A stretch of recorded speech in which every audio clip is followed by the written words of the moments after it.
at that time, the Air Force had a duty called the Aerodrome Officer, which tells you how long this had been in regulation, had been around, you know.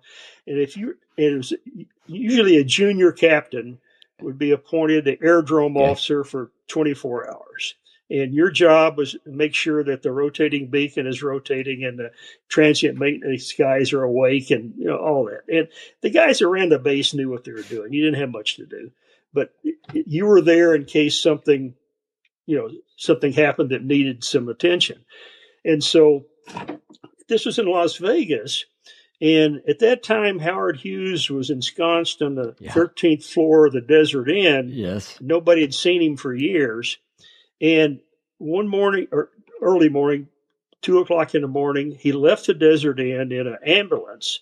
He had a motorcade of the ambulance and 3 or 4 SUVs, and they left the Desert Inn. And of course, the media had spies in the Desert Inn, and as soon as they saw this happening, they called, and pretty soon his motorcade was being trailed by a media swarm. Oh my gosh.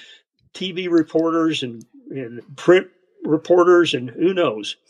And the motorcade drove out to Nellis, and because Howard Hughes was a military contractor through Hughes Aircraft, his motorcade had the right decals on the windshield, and the gate guard just waved them right on through.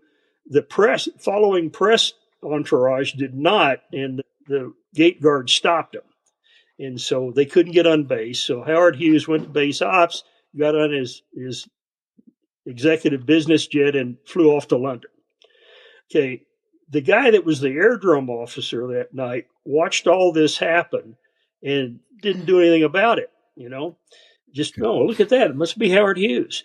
And the next morning, the two-star that ran the base got a call from the editor of a Las Vegas Review Journal.